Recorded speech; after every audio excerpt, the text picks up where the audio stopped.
ఒక్కసారిగా కావేరి, ఉష విషయంలో బయటపడిన అసలు నిజం. బయటపడడమే కాదు, చిన్నికి కూడా తెలిసిపోయింది. ఈ కావేరి, ఉష ఒక్కరే అన్న నిజం తెలిసిపోయింది.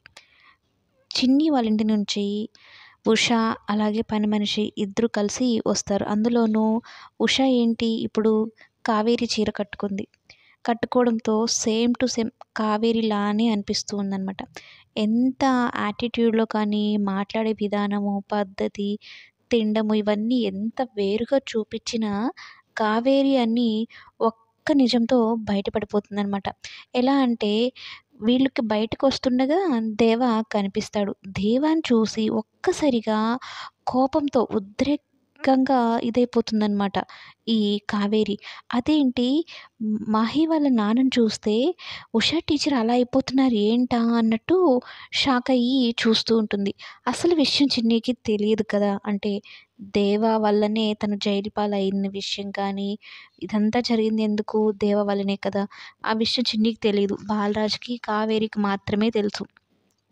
ఆ టైంలో బాలరాజ్ కూడా చూస్తాడు. చూసి ఇదేంటి ఉషా టీచర్, కావేరి ఒకటి కాదు అనుకున్నాం కదా! మరి ఎందుకు దేవాని చూడగానే ఇంతగా కోపమైపోతుంది అని.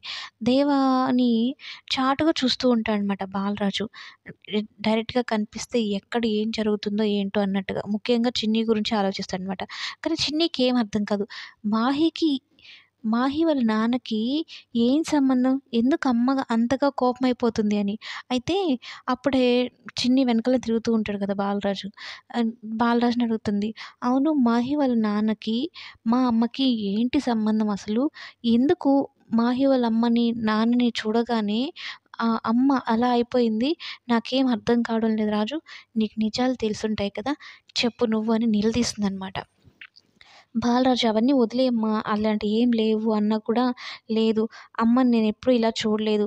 పైకి నేను మీ అమ్మ కాదు అని అంటుందే కానీ, అమ్మ వాళ్ళ నాన్నని చూడగానే ఎందుకలా అయిపోయిందో నాకైతే అర్థం కావడం లేదు. ఎక్కడో డెహ్రాడూన్‌లో పుట్టిన మా అమ్మ, ఇక్కడ మహి వాళ్ళ నాన్నని చూడగానే కోపం తెచ్చుకుంటుంది అంటే, ఏదో జరుగుతుంది అనైతే అడుగుతూ ఉంటుందనమాట. అయితే అదే టైంలో కోపంగా వెళ్ళిపోతున్న కావేరిని ఈ దేవ చూస్తాడు. అలాగే నాగవల్లి కూడా చూస్తారు. స్కూల్ టైము ఖచ్చితంగా స్కూల్‌కి వస్తుంటారనమాట. అయితే దేవ కూడా ఆ రూట్‌లోనే వెళ్ళడము, మహిని అప్పుడే ఈ నాగవల్లి దిగబెట్టడము, చిన్ని వాళ్ళు స్కూల్‌కెళ్ళడము, కావేరి కూడా అప్పుడే స్కూల్‌కి వెళ్ళడం.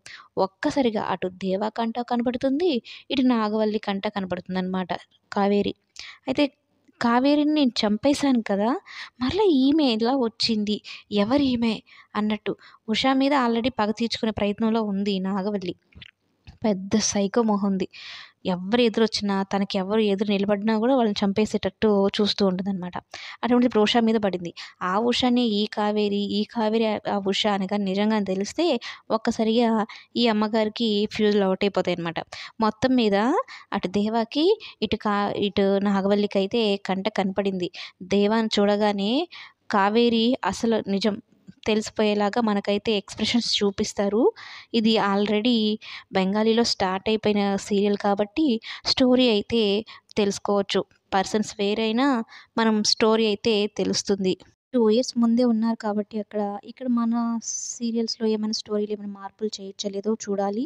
సీరియల్స్ అన్నాక వాళ్ళు ఖచ్చితంగా మార్పులైతే చేస్తారు. మరి అదే స్టోరీని కంటిన్యూ చేస్తారా లేదా అనేది కమింగ్ ఎపిసోడ్‌లో చూద్దాం.